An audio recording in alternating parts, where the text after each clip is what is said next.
How's it going, everyone? Welcome back to another episode of a Playmakers View. I'm your host, as always, Jamie Burdish. Today is kind of a unique episode.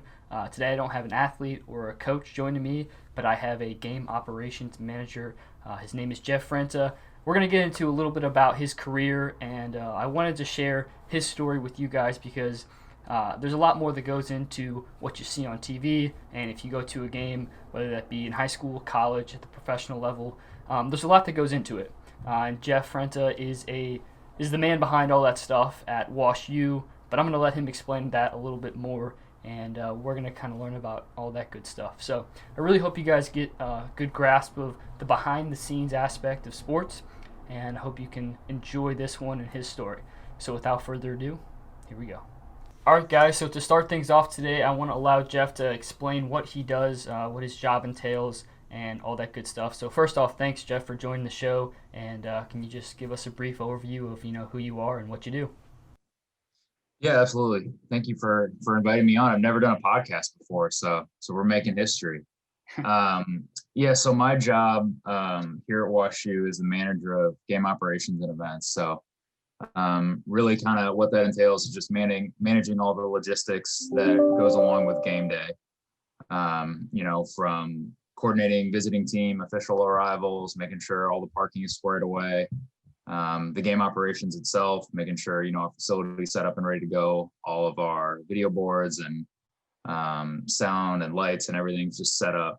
And then also in terms of when we do open our doors, all of our event staffing, coordinating all of our signage and all that stuff. Just really all the stuff that nobody really notices until something goes wrong. That's kind of my main role, to make sure that stuff goes smoothly. Gotcha. So, can you tell us a little bit about the importance of what it is that you do? A lot of people, they go to the game, like say a fan goes to Wash U, watches a basketball game.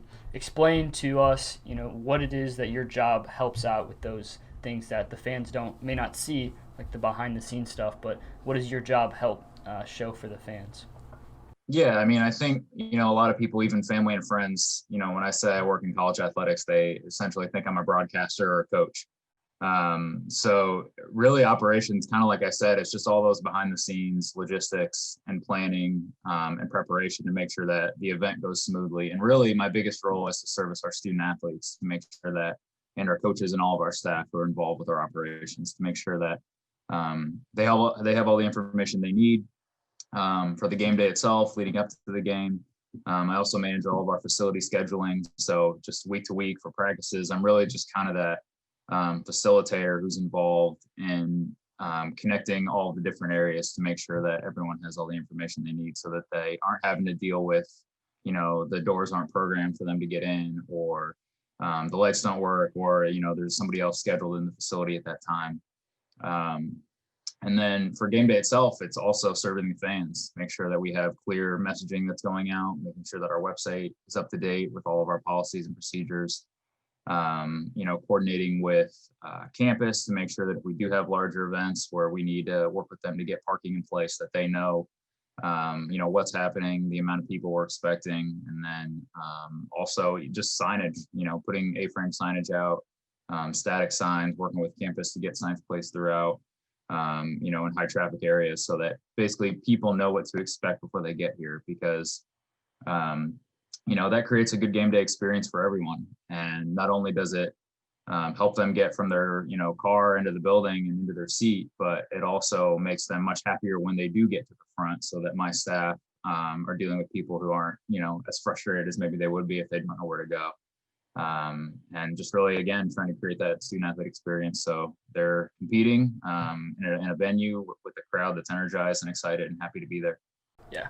So, what do you love most about your job? Waking up every day. Is there something you look forward to? Is there a reason why you maybe got into the game ops side of things? Just why do you do what you do? Yeah, the bad answer is I love sports.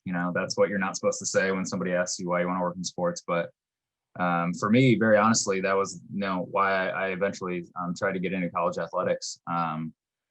In terms of kind of where it is now, one of the things that I didn't realize I would enjoy, and I'm talking, when I first started as an undergrad working with student athletes for an athletic department was how rewarding it would be to just see their growth and development over the time. I mean, I was a senior when I started working for Athletics in undergrad. So, I spent 3.5, 4 years there, and I got to see students that started as freshmen, and I got to see them compete and grow and win championships and make the postseason and break records. And a lot of those students work for us on our event staff as well. So I got to know them personally and served as references for them, and have tried to kind of help them in their professional career, whether it's working in sports or not. And that's been the case everywhere I've been.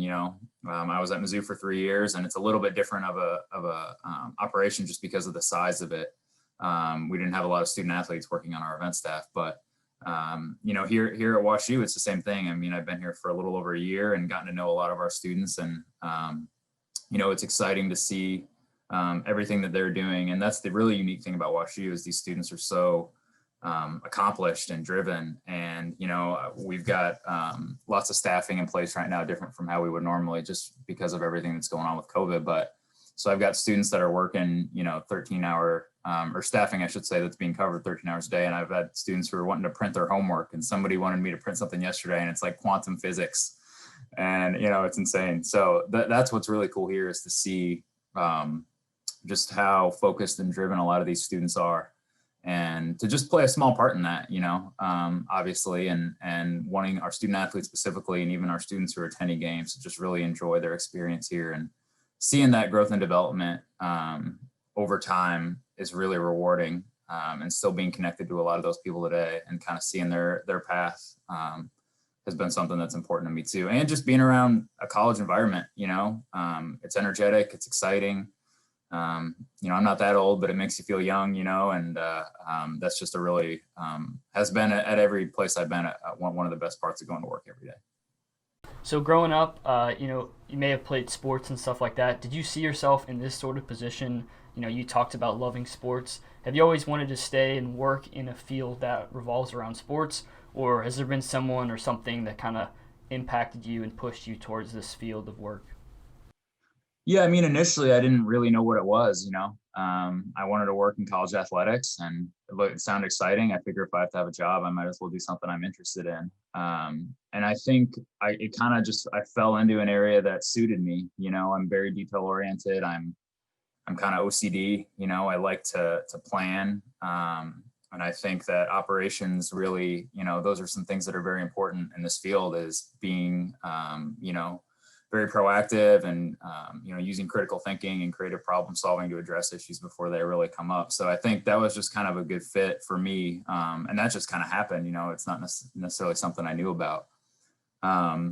In terms of people, I mean, I've been really fortunate to work with a lot of great people. I've definitely benefited from the leadership that I've worked under and for, and have grown a lot. And I think that, for me, like I said, I've been fortunate to have people kind of put into my orbit at times that it was really invaluable to me, at kind of the stage I was in my development from early on, of just somebody who's going to kind of show me the foundation and kind of instill that work ethic in me of, we're here early and we stay late, for operations and events. We're here before the event starts and after it ends. So there's long hours, and that can be a grind. And then a little bit later in my career, just, some people I worked with who really instilled just kind of looking at things from a broader view, being very, a little more strategic and organized in how you're approaching things, and kind of playing the long game a little bit.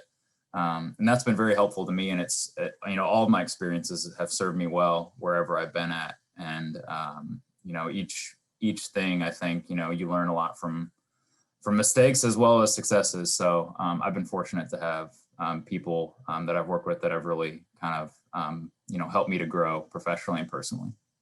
Yeah, so looking into the future, obviously with COVID going on right now, you were telling me there's a lot that you guys have to do right now with just planning for the future and a lot of unanswered questions. But for you, do you have any hopes and dreams for, whatever the future holds? Obviously, you want your sports team to succeed, but is there anything from the maybe, I guess, stadium aspect of it or game ops? Like, do you want something? Do you have any aspirations for WashU or whatever that you're doing? Yeah, I think, personally, I always want to continue to grow and be challenged and, take on new experiences and learn from them. And I think the biggest thing that I try and, remind myself of is to be of service. And, that's easier said than done at times when you're really busy and you've got long stretches with lots of events going on. And we don't have that right now. But, I think ultimately, like, what just kind of the other answer I gave is, I just want to be here for the student athletes and the students and, provide the best experience I can to the people that are coming to our events. In terms of facility stuff, we're always trying to, improve and, make our experience better for everyone that comes in contact with campus. So, yeah, there's a lot of things we have in place. I mean, I've been here a little over a year, like I said, I think, and, I think that it just takes a lot of time to really kind of understand just some of the mechanisms that are in place at every organization, because every organization is very different. So that's really what the first year has been in a lot of ways, outside of, managing our events and doing things that are relatively straightforward. It's just kind of navigating, different environments in a different place. So definitely excited about some of the things we've got in the pipeline here from a facility standpoint, from a just kind of our operations and how we're trying to kind of, enhance some of the things that we've done while still, doing the things that have worked well. So it's been a learning experience for sure. And, looking forward to kind of the next phases of that to continue to grow and, be of service and do the things that I enjoy professionally. Yeah, that's awesome. I want to ask you one last question. First off, thank you so much for joining the podcast again. I think it's super important for people to understand, the other side of not just the competitive aspect of it, but you're almost competing yourself to plan and get things going for Wash U. So the last thing I wanted to ask you is, have you learned one thing from your experience over the years? And with that thing that you've learned, what can you share with other people going through, their careers, not just in sports, but how can what you've learned help others? Yeah, I would say that, learning, I think it's kind of one of those cliches of like, the more you learn, the more you realize what you don't know. And I've definitely experienced that. And that can be humbling at times, depending on how you learn that stuff, but I think that's the biggest thing, is just always be open to growth and always be open to a perspective that's different from yours. Even if you don't agree with it, initially, I think it's important, especially, professionally, but personally as well, is to just have an open mind, and just seek out opportunities that provide you growth and development and give you, the space to learn and grow. I think that, for somebody who's kind of starting out in the field, and I know we spoke, the other day, Jamie, I think, the more that you can put yourself in front of people who essentially have something that you want, the better off you're going to be. So, sending out emails of asking for informational interviews, asking for times to connect with others in the industry. Those are all things that I did, that I was told to do if I wanted to work in athletics, but really any industry. And, for me, like, I didn't do a whole lot during my undergrad to service me professionally. And I didn't really do any of those things until I was a senior or towards the end of my junior year. And that bit me, after I graduated. I spent some years kind of in a little bit of a purgatory state, where I was still working part-time jobs and trying to work into athletics. And it was hard and it was humbling. And, I thought my experience meant more than it did. But what that showed me was that I need to work harder, and that I need to spend my own time reaching out to professionals in the industry and sending emails and asking for, them questions about how they got where they are, and then asking them if they have anyone else I could talk to. Because I think that's the biggest thing that everyone has control over, no matter what they're doing, is who's in their network and who they can connect with. Every job that I've ever gotten, at least getting to that interview, it's been a result of someone speaking up for me and saying, hey, you should talk to Jeff, essentially. That's been a result of networking. And sometimes it's been people I've worked with or for, and sometimes it's been people I've just connected with. And, ultimately you have to go through the interview process and prepare and do well. And it has to be a good fit. Like, there's a lot of boxes that have to get checked to ultimately get that job. But just getting your name noticed is the hardest part. It was for me, for sure.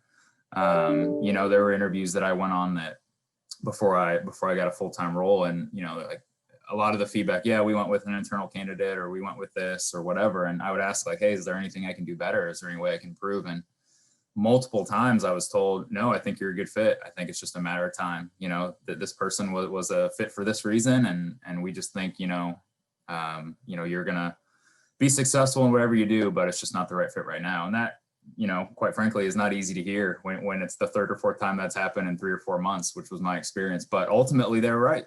And, opportunities do present themselves. And sometimes you don't get an opportunity and you feel like you're disappointed, but another one usually comes along if you keep trying to do the next thing that's in front of you. So that's what I would say to anybody starting off in a career, whether it's athletics or not, is just do the next right thing and try to make another connection and do your job that you have right now very well. I started at Umsel making hot dogs and selling tickets.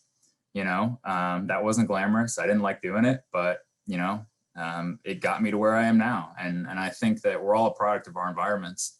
And I certainly appreciate where I am, and I appreciate, kind of the next steps that I can potentially take in my career. But, I'd never forget about, sitting in a trailer at the Umsel softball field, making enough hot dogs to get through a rush between innings, because, that mindset kind of got me to where I am today. And I'm glad I don't have to do that as of now anymore, but I certainly appreciate those experiences.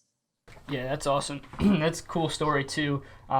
Once again, thank you so much for joining the podcast. I know it's your first time, so I hope you enjoyed it, and I hope the viewers enjoyed it. I hope you guys got a lot out of it and learned from Jeff, because he has been through a lot and learned a lot, and hopefully his messages that he shared today have benefited the viewers. So with that being said, thank you guys so much for joining the podcast, and we'll be back with you guys next week for another episode.